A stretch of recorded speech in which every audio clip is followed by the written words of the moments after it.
በስመ አብ ወወልድ ወመንፈስ ቅዱስ አሐዱ አምላክ። የሰላም ማደያ የተወደዳችሁና የተከበራችሁ የእግዚአብሔር ቤተሰቦች እናታችን የቅድስት ድንግል ማርያም የቃል ኪዳን ልጆች ምእመናንና ምእመናት በያላችሁበት የዓለም ክፍልና ጥግ በአምላካችን በእግዚአብሔር ፍጹም ሰላም እንደምን አላችሁ? አሜን። የአምላካችን የእግዚአብሔር ፍጹም ሰላም በያላችሁበት የዓለም ክፍልና ጥግ ከእናንተ ጋር ይሁን። እግዚአብሔር እናንተ ከማታውቁት እሱ ከሚያውቀው አደጋ ይጠብቃችሁ። እናንተ ከማታዩዋቸው እሱ ግን ከሚያያቸው ጠላቶቻችሁ አጋንንት ይሰውራችሁ። እናንተ ለሱ ከመታዘዛችሁ የተነሳና ልጆቹ ከመሆናችሁ የተነሳ ያላችሁበት አካባቢ የተባረከ የተቀደሰ ደህንነቱም የተጠበቀ ይሁንላችሁ። እግዚአብሔር መንፈስ ቅዱሳን መላእክትን አቅርቦ ርኩሳን መናፍስትን ክፉ ሐሳብን ሁሉ ያርቀላችሁ። ዛሬ ዘመነ ጽጌ የሚለውን ዘመነ ጽጌ ወይም ነገረ ሚጠት የሚለውን 25ኛውን ክፍል ይዤላችሁ ቀርቤያለሁ። ርዕሱ የሰላም ማደያ ይላል። አንቺ ሱላማጢስ ሆይ ተመለሺ ተመለሺ፣ እናይሽ ዘንድ ተመለሺ ተመለሺ። መኃልየ ዘሰሎሞን ምዕራፍ 7 ቁጥር 1። በመጀመሪያ ሱላማጢስ የሚለውን እናያለን። ሱላማጢስ ማለት ምን ማለት ነው? ባለፈውም ክፍሎች ለማየት ሞክረናል። ዛሬ ግን መደምደሚያውና መጨረሻው ስለሆነ የምንደመደመው በዚህ ነው። ርዕሳችን የሰላም ማደያ የሚል ነው። ሱላማጢስ ማለት አንደኛ ፍጽምት ማለት ነው። እንከን የለሽ የሞላች ጉድለት የሌለባት ማለት ነው። ይህንን ከማየታችን አስቀድመን እስኪ ሰው ማለት ምን ማለት ነው የሚለውን እንየው። ሰው የሚለው ሰብ ከሚለው የግዕዝ ቃል የተወሰደ ነው። ሰብ የሚለውም ሻብ ከሚለው የዕብራይስጥ ቃል የተወሰደ ነው። ሻብ የሚለውም ሰባትያ ማለት ነው። ሰባትያ ማለትም ፍጹም እንከን የለሽ ሙሉ ማለት ነው። ሰው ለምንድን ነው እንከን የለሽና ሙሉ ፍጹም ሊሆን የቻለው የሚል ጥያቄ ልናነሳ እንችላለን። ሰው ሙሉ እንከን የለሽ ፍጹም ሊሆን የቻለበት ምክንያት አንደኛ በእግዚአብሔር መልክና ምሳሌ ከመፈጠሩ የተነሳ ነው። እግዚአብሔርም አለ ሰውን በመልካችን እንደ ምሳሌያችን እንፍጠር አለ። እግዚአብሔርም ሰውን በመልካችን እንደ ምሳሌያችን እንፍጠር ብሎ አልቀረም። እግዚአብሔር ሰውን በመልኩና በምሳሌው ፈጠረው ይላል። ዘፍጥረት ምዕራፍ 1 ቁጥር 26 እስከ 27። ስለዚህ ሰው ፍጹም ሙሉ እንከን የለሽ ሊሆን የቻለበት ምክንያት አንደኛ በእግዚአብሔር መልክና ምሳሌ ከመፈጠሩ የተነሳ ወይም በመፈጠሩ ነው። 7 ቁጥር ሙሉ ፍጹም ቁጥር ነው። በዕብራውያን እስመ ውልቆ 7ቱ በኀበ ዕብራውያን ፍጹም ውእቱ እንዳለ ሳዊሮስ በሃይማኖተ አበው። ይህም ማለት 7 ቁጥር በዕብራውያን ፍጹምና ሙሉ ቁጥር ማለት ነው ይላል። ሰው ማለትም ሰባትያ ማለት ነው። ሰባትያ ማለትም ፍጹም ሙሉ እንከን የለሽ ማለት ነው። መነሻው ሰው በእግዚአብሔር መልክና ምሳሌ በመፈጠሩ ነው። ሁለተኛ ሰው የእግዚአብሔር የፍጥረቱ መደምደሚያ ነው። ዘፍጥረት ምዕራፍ 1 ቁጥር መጨረሻው ላይ እግዚአብሔር ሰውን ከፈጠረ በኋላ ወሬ እግዚአብሔር ከመጥቀ ሰናይ፣ እግዚአብሔርም እነሆ እጅግ ያማረ እንደሆነ አየ ይላል። 5 ቀን ፍጥረታትን ፈጥሯል። በእያንዳንዱ ቀን ፈጥሮ እነሆ መልካም ነው እግዚአብሔር መልካም እንደሆነ አየ ይላል። እጅግ የሚለው የለም 5 ቀን። ነገር ግን ፍጥረታትን ፈጥሮ ከጨረሰ በኋላ የፍጥረቱ መደምደሚያ ያደረገው ሰውን ነው። ሰውን ከፈጠረ በኋላ ወሬ እግዚአብሔር ከመጥቀሰና ይላል። ጥቀ ማለት እጅግ ማለት ነው። እግዚአብሔርም ፍጥረቱን አየ። ሰው ከመፈጠሩ አስቀድሞ የእግዚአብሔር ፍጥረት ጉድለት ነበረበት፣ ጎደሎ ነበረ። ሰው ግን ሲፈጠር የእግዚአብሔርን ፍጥረት ፍጹም አደረገው፣ ሙሉ አደረገው። ስለዚህ ሰው የእግዚአብሔር የፍጥረቱ መደምደሚያ አክሊልና ዘውድ ነው ማለት ነው። ሶስተኛ ሰው የተፈጠረው በእግዚአብሔር እጆች ነው። የእግዚአብሔር እጆች ንጹሃት ቅዱሳት ዕውቀትን ጥበብን የባህሪ ዕውቀትንና የባህሪ ጥበብን የተሞሉ ናቸው። በእነዚህ ብሩሃት ፍጹማት ንጹሃት ቅዱሳት በሆኑ እጆች የተሰራ ነው ሰው። እግዚአብሔርም ሰውን ከምድር አፈር አበጀው ይላል ዘፍጥረት ምዕራፍ 2 ቁጥር 7። እግዚአብሔር አምላክ ሌሎችን ፍጥረታት የፈጠራቸው አንደኛ በሐልዮ ነው። በሐልዮ በማሰብ ነው የፈጠራቸው። ሁለተኛ ደግሞ በቃል በመናገር ነው። በእጆቹ እየነካ አልፈጠራቸውም። በእጆቹ እየነካ ግን የፈጠረ ሰውን ብቻ ነው። ሌላው ሌሎችን ፍጥረታት እግዚአብሔር በመልኩና በምሳሌው ፈጠረ ተብሎ አልተጻፈም። ሰውን ግን በመልኩና በምሳሌው ፈጠረው። ለምሳሌ መላእክት ሰማይና ምድር የተፈጠሩ ቀን በመጀመሪያው ቀን ነው የተፈጠሩት። ሰው ግን በመደምደሚያው በመጨረሻው ነው የተፈጠረው። ሌላ አራተኛ ነጥብ እንግዲህ እግዚአብሔር ሰውን በእጆቹ እየነካ ነው የፈጠረው። ራሱን አስመስሎ በእጆቹ እየነካ ነው የፈጠረው። እጅግ ፍጹም የሆነ መቀራረብና ዝምድና አለ ማለት ነው።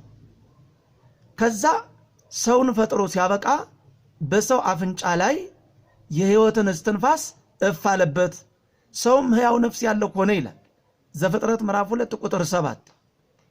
የእግዚአብሔር እስትንፋስ ወደ ሰው ገብቷል። የእግዚአብሔር የክብሩ ተሳታፊ የሆነ ሰው በእጆቹ ብቻ አይደለም የነካው፣ በትንፋሹም ነክቶታል። ራሱን አስመስሎ ብቻ አይደለም የፈጠረው፣ በእጆቹ የነካካ አሳምሮ አስውቦ ፍጹምና ሙሉ እንከን የለሽ አድርጎ ፈጠረው። ሌሎች ፍጥረታት እንከን አላቸው ማለት አይደለም። እግዚአብሔር የፈጠራቸው ከመሆናቸው የተነሳ እንከን የለባቸውም፣ ፍጹማን ናቸው። ግን ሰው ማለት ፍጹም እንከን የለሽ ሙሉ ማለት ነው። እና እግዚአብሔር አምላክ ሰውን በመልኩና በምሳሌው ራሱን አስመስሎ ከመፍጠሩ በተጨማሪ 7ቱን ሀብታት አሳደረበት። ሀብቱን ሁሉ፣ ጸጋውን ሁሉ፣ ስጦታውን ሁሉ፣ የሰማይና የምድር በረከት፣ የሥጋና የነፍስ መንፈሳዊ በረከቶችን ሁሉ ሰጠው። በእነዚህ በረከቶች ሁሉ ሞላው፣ ደግሞም አከበረው። እግዚአብሔር ከእርሱ በታች ሰውን ባለስልጣን ንጉሥ አድርጎ በ21ዱ ፍጥረታት ላይ ሾመው። ለዚህም ማሳያ መዝሙር 8 ቁጥር 6 ላይ ነው። ታሰበው ዘንድ ሰው ምንድን ነው ይላል ንጉሥ ዳዊት። ትጎበኘው ዘንድ የሰው ልጅ ምንድን ነው? እነሆ በእጆችህ ሥራ ላይ ሁሉ ሾምከው፣ ሁሉንም ከእግሩ በታች አድርገ አስገዛለት ይላል። ሁሉንም ከሰው እግር በታች አድርጎ አስገዛ። እግዚአብሔር የፈጠረውን ፍጥረት ከሰው እግር በታች አድርጎ አስገዛ። እግዚአብሔር ሰውን በፈጠረው ፍጥረት ላይ ሁሉ ሾመው። ሰው መሆን ታላቅ ዕድል ነው። ሰው መሆን ፍጹምነት ነው። ሰው መሆን ሙሉነት ነው። ሰው መሆን እንከን የለሽነት ነው። ሰው በመሆናችን ደስ ብሎን እግዚአብሔር ልናመሰግነው ይገባል። ሰውነታችንንም ልንቀበል ይገባል። ይህንን ታላቅ የሆነ ተፈጥሯችንን መናቅ የለብንም። በፍቅርና በክብር ሰው መሆናችንን መቀበል መቻል አለብን። እግዚአብሔር እንደዚህ አድርጎ ነው የሰራን። እግዚአብሔር ለዚህ ክብር ነው የሰራን። እግዚአብሔር ለዘላለም ሕይወት ለዘላለም ደስታ ነው የሰራን። አሁን ላለንበት ውድቀትና መከራ አይደለም የሰራን። ይህንን እናልፈዋለን። ከአምላካችንና ከአባታችን ከእግዚአብሔር ጋር ለዘላለም በመንግስቱ በደስታና በክብር እንኖራለን። እግዚአብሔር ሰውን ፈጠረው፣ ፈጥሮ ግን ልጁ አደረገው። ሰው የእግዚአብሔር ፍጥረቱ ብቻ አይደለም ልጁም ጭምር ነው። እግዚአብሔርም ለሰው ፈጣሪው ብቻ አይደለም አባቱም ጭምር ነው። ሰው የእግዚአብሔር ልጅ ነው። ሰው ብቻ አይደለም የእግዚአብሔርም ልጅ ነው። ዘፍጥረት ምዕራፍ 6 ቁጥር 2፣ ዘዳግም ምዕራፍ 14 ቁጥር 6 የእግዚአብሔር ልጅ ነው ሰው። ሌሎች ፍጥረቶቹ ብቻ ናቸው። ሰው ግን የእግዚአብሔር ልጅ ነው፣ ፍጥረቱ ብቻ አይደለም። እግዚአብሔርን መምሰል ብቻ አይደለም ሰው፣ የእግዚአብሔር ልጁም ነው። የእግዚአብሔር ልጁ በመሆኑ ደግሞ የእግዚአብሔር ወራሽ ነው። የእግዚአብሔር የመንግስቱ ወራሽ፣ ለእግዚአብሔር ያለውን ሁሉ የሚወርስ ሰው ብቻ ነው። ለምን? ሰው እግዚአብሔርን ስለሚመስል፣ ሰው የእግዚአብሔር ልጅ ስለሆነ። በዚህ ዓለም ያሉ ወላጆቻችን እነርሱ ኃላፊዎች ናቸው። የሚያወርሱን ነገርም ኃላፊና ጠፊ ነው። ደግሞ እንጣላበታለን። አምላካችን እግዚአብሔር ግን ጊዜያዊ ነገርን አይደለም ያወረሰን፣ ዘላለማዊ ስሙን አወረሰን፣ ሕይወትን አወረሰን፣ ክብርን አወረሰን፣ መንግስትን አወረሰን። እርሱ ያወረሰን ዘላለማዊነትን አወረሰን።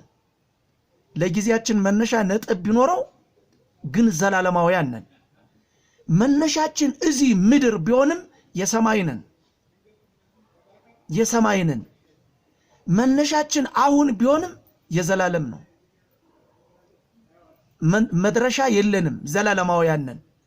ለዚህም ያበቃን አምላካችን እግዚአብሔር ነው እና ሰው ፍጹም እንከን የለሽ ሙሉ ነው። እጅግ የተቀደሰች እናታችን ቅድስት ድንግል ማርያም ደግሞ እግዚአብሔር ለሰው በተፈጥሮ የሰጠውን መልኩንና ምሳሌውን ይዛ በምንም ነገር ሳታሳድፍ ይዛ ኖራለች። እግዚአብሔር ለሰው የሰጣቸውን ሀብታቱን፣ በረከቶቹን፣ ክብሩን፣ መንፈሳዊና አካላዊ ስልጣንን ሳትጥል ኖራለች። እግዚአብሔር ቅድስት አድርጎ ፈጠራት፣ ቅድስት ሆና ኖራለች። ሙሉ አድርጎ ፈጠራት፣ ሙሉ ሆና ኖራለች። ንጽሕት አድርጎ ፈጠራት፣ ንጽሕት ሆና ኖራለች። ሰው አድርጎ ፈጠራት፣ ሰው ሆና ኖራለች። በአስተሳሰቧ፣ በአንደበቷ፣ በተግባሯ አልተሳሳተችም። በዝንባሌዋ፣ በምርጫዋ፣ በውሳኔዋ አልተሳሳተችም። እግዚአብሔር በሰጣት መንገድ ወደ እግዚአብሔር ደረሰች። ፍቅርን፣ ርኅራኄን፣ ትዕግስትን፣ ማስተዋልን የተሞላች ሆና ኖራለች።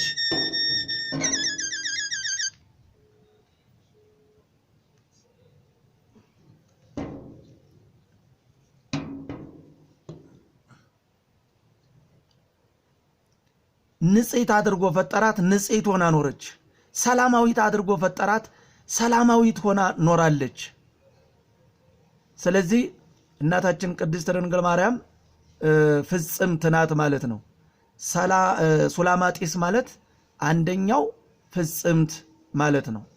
ፍጽምት ማለት ነው በሁለንተኗ ፍጽምት፣ በነፍስ ፍጽምት፣ በስጋ ፍጽምት፣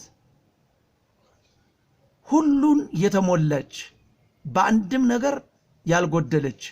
እግዚአብሔር ሙሉ አድርጎ ፈጠራት፣ ሙሉነቷን ይዛ የኖረች፣ በሰው ዘንድም በእግዚአብሔር ፊትም ያልጎደለች፣ በሰላም የተሞላች፣ በፍቅር የተሞላች፣ በርኅራኄ የተሞላች፣ በጸጋ የተሞላች፣ በሀብት የተሞላች፣ በመንፈሳዊ ሀብት ማለት ነው ናት።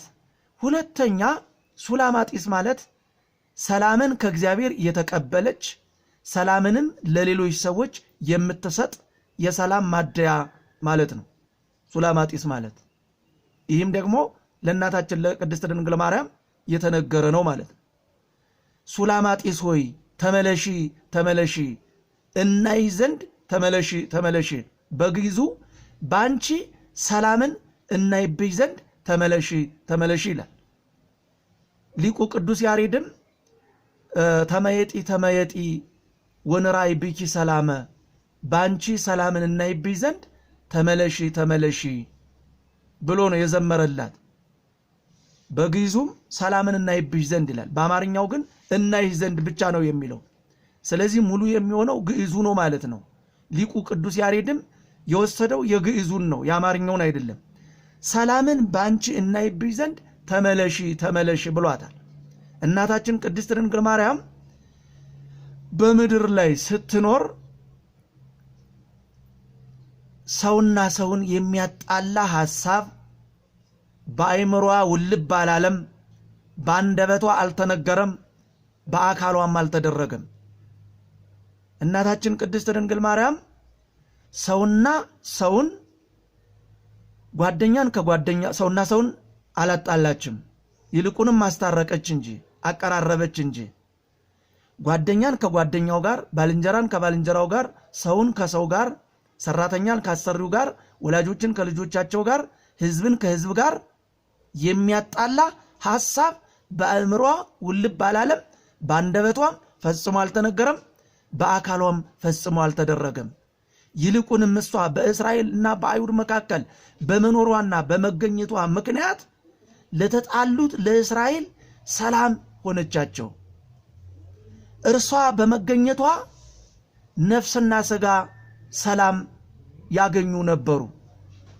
እርሷ በመካከላቸው በመገኘቷ እነርሱ ይጽናኑባት ነበሩ፣ ሲያዩዋት ይጽናኑባት ነበሩ።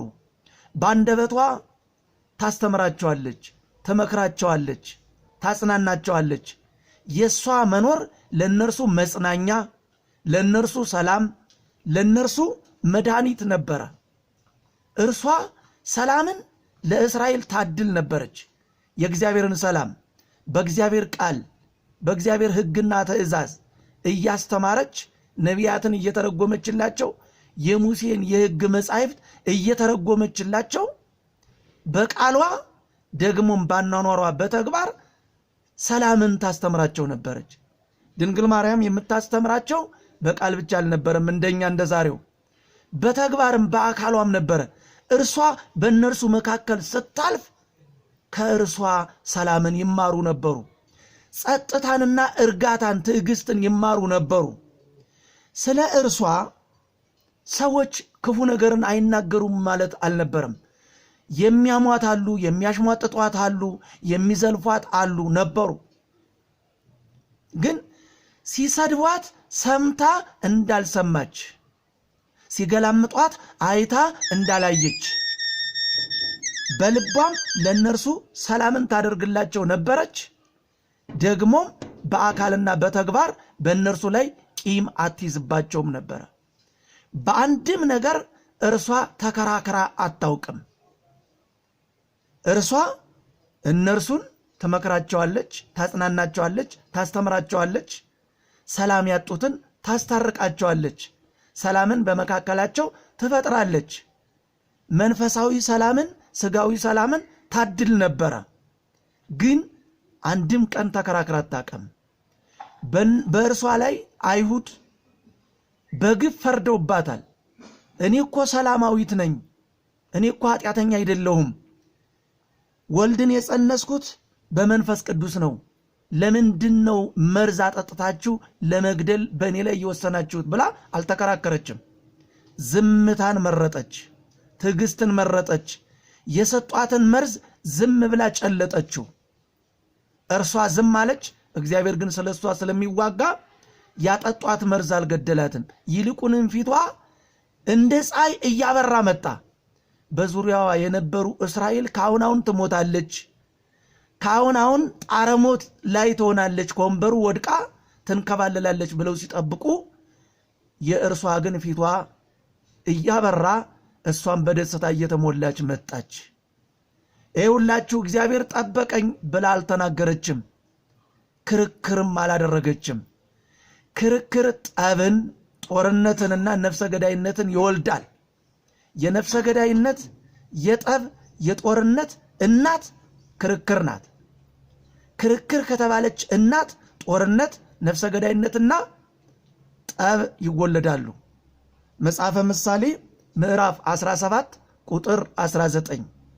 እግዚአብሔር ክርክር አይወድም፣ ውይይትን ይወዳል፣ መግባባትን ይወዳል፣ እርስ በርስ መተናነጽን፣ እርስ በርስ መማማርን ይወዳል። ብረት ብረትን ይስለዋል እንዳለ ንጉሥ ሰሎሞን።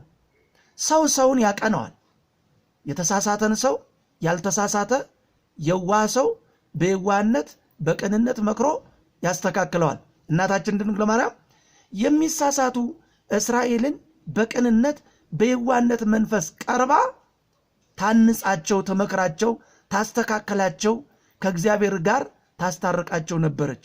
ሰላምን በመካከላቸው ታድል ነበረች ማለት ነው። ዓለም በወንድማማች መሃል ጠብን ይዘራል፣ ሰዎችን ያጣላል። ስጋዊ ሰው ከማስታረቅ ይልቅ ያጣላል፣ ያዋጋል። እናታችን ቅድስት ድንግል ማርያም ግን ስጋዊው ሰው ያራራቃቸውን፣ ስጋዊ ሰው ያጣላቸውን በእግዚአብሔር ሰላም ታስታርቃቸው ነበረች። ከአምላካቸው ከእግዚአብሔር ጋር ታስታርቃቸዋለች። ነፍሳቸውን ከስጋቸው ጋር ታስታርቃለች። ደግሞም እርስ በርሳቸው ደግሞ ታስታርቃቸው ነበረች። ሰላምን ታድል ነበረች። ሰላምን ታድል ነበረች። እግዚአብሔር 6 የሚጠላቸው ነገሮች አሉ። 7ተኛውን ግን ነፍሱ እጅግ ትጸየፋለች ይላል ንጉሥ ሰሎሞን።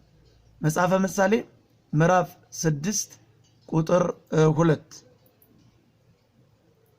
ቁጥር 19 ይቅርታ። ምን ይላል? 7ተኛውን ግን ነፍሱ እጅግ ትጸየፋለች፣ ይኸውም በወንድማማቾች መካከል ጠብን የሚዘራ ሰው ነው ይላል። እናታችን ቅድስት ድንግል ማርያም ክፉዎች በወንድማማች መካከል የዘሩትን ክፉ ጠብ በሰላም ታስወግድ ነበረች። እግዚአብሔርም በትንቢተ ዘካርያስ አነ እዘር ሰላመ፣ እኔ ሰላምን እዘራለሁ፣ ወወይኑ ይፈሪ ብዙ ፍሬ፣ እኔ ሰላምን ስዘራ ወይኑ ደግሞ ብዙ ፍሬን ያፈራል ብሎ ተናግሯል። እሷም እግዚአብሔርን የምትመስል ስለሆነች በሰዎች መካከል፣ ሰላም በሌላቸው ሰዎች መካከል ሰላምን ትዘራ ነበረች። ወይን የተባሉ እስራኤል ናቸው። ፍሬ የተባለ መልካም ሥራ ነው፣ ፍቅር ነው። እሷ ሰላምን ስትዘራ፣ እስራኤል ግን የፍቅር ፍሬን ይለቅሙ ነበሩ። ስለዚህ ድንግል ማርያም የሰላም ማደያ ናት፣ ሰላምን የምታድል ናት። ደግሞም እርሷ የታቀፈችው ሕፃን ኢየሱስ ክርስቶስ የዓለሙና የሰው ሁሉ ሰላም ነው። ሐዋርያው ቅዱስ ጳውሎስ እርሱ ሰላማችን ነውና ይላል። ኤፌሶን ምዕራፍ 2 ቁጥር 14። ሄሮድስ እሷ በድንግልና ጸንሳ በድንግልና የወለደችውን ሕፃን ኢየሱስ ክርስቶስን ሊገድለው በአዋጅ ተነሳ። የእግዚአብሔር መልአክም በነገራቸው መሰረት የእስራኤልንና የዓለሙን ሁሉ ሰላም ኢየሱስ ክርስቶስን ይዛ ወደ ግብፅና ወደ ኢትዮጵያ ተሰደደች። የሚጠሏት እስራኤል ቢኖሩም የሚወዷት እስራኤል ግን ብዙ ነበሩ። የሚጠሏት አይሁድ ቢኖሩም የሚወዷት አይሁድ ደግሞ ብዙዎች ነበሩ። እርሷ በመኖሯ ይጽናኑባት ነበሩ፣ መጽናኛቸው ነበረች። ይመኩባት ነበሩ። በወለደችው በሕፃን በኢየሱስ ክርስቶስም ተስፋ ያደርጉ ነበሩ።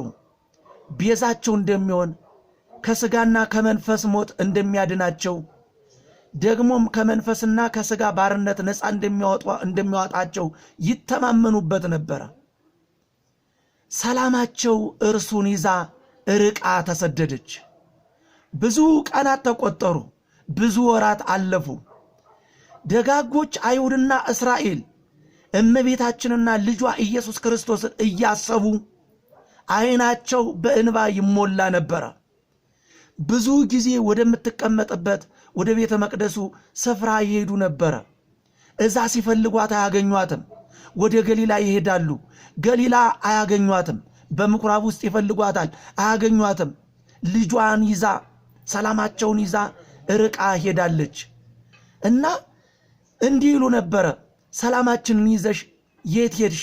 ከመካከላችን ርቀሽ ሄድሽ። የኛን ሰላም፣ የኛን መድኃኒት፣ የኛን ፈጣሪ፣ የኛን አዳኝ ይዘሽ ወዴት ነው ሄድሽው? አንቺ በመካከላችን በመኖርሽ እንጽናናብሽ ነበርን። ሰላማችንን ይዘሽ ነይ፣ ሰላማችንን ባንቺ እናይብሽ ዘንድ ሰላምን የምትሰጪ ማርያም ሆይ ወደኛ ተመለሽ፣ እንደወጣሽ አትቅሪ፣ ናፍቀንሻል፣ እናይ ዘንድ እንጓጓለን፣ እናይ ዘንድ ቸኩለናል። ሰላማችን ኢየሱስ ክርስቶስን ታቀፈሽ ወደኛ ነይ፣ ሰላማችን ኢየሱስ ክርስቶስን ባንቺ እናየው ዘንድ እያሉ ያለቅሱ ነበሩ። አሁንም አልቀረ። ከ4 ዓመት ከ6 ወር በኋላ እናታችን ቅድስት ድንግል ማርያም ለናፈቋት በስሟ ለሚያነቡት ወደ ቤተ መቅደስና ወደ መኖሪያ እየሄዱ እሷንና ልጇን እየናፈቁና ስማቸውን እየጠሩ እንባቸውን ለሚያፈሱ ለሚወዷት ለአይሁድና ለእስራኤል ተመለሰችላቸው። ብዙ ዓመት ካረጋዊና ከጻድቁ ከዮሴፍ ጋር ወደ ኖሮችባት ወደ ናዝሬት ከተማ ተመለሰች። በእንባና በደስታ ተቀበሏት። በናዝሬትም ሕፃን ኢየሱስ ክርስቶስን አሳደገችው። እሷም እግዚአብሔርን አመሰገነች። የሰላም ማደያ ወደ እስራኤል ተመለሰች። ሰላምን የምታድል ሰላማቸው ኢየሱስ ክርስቶስን ይዛ በመካከላቸው ኖረች። እነርሱም በእርሷና በልጇ ተጽናኑ።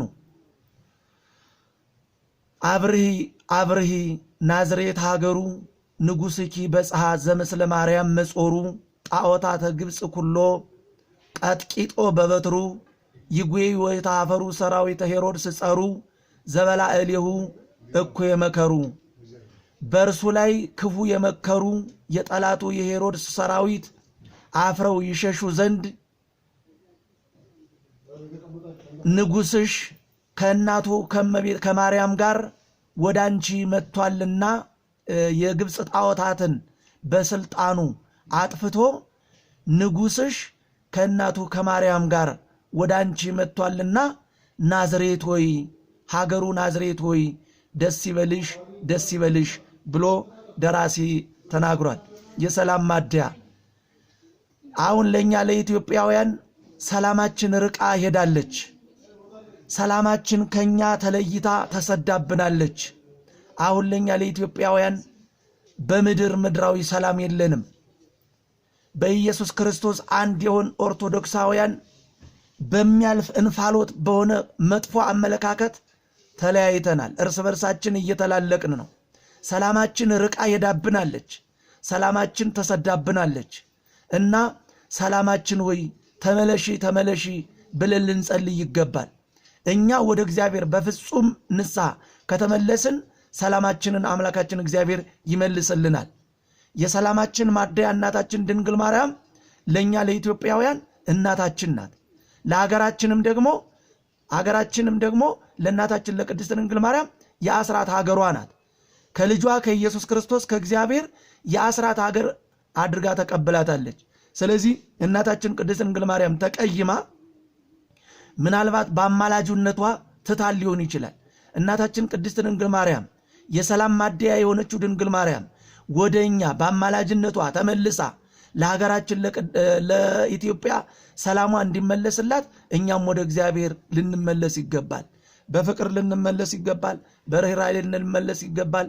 በሃይማኖታችን ልንመለስ ይገባል። በቅድስና ልንመለስ ይገባል። በእውነት ወደ እግዚአብሔር ከተመለስን አምላካችን እግዚአብሔር ሰላማችንን ይመልስልናል።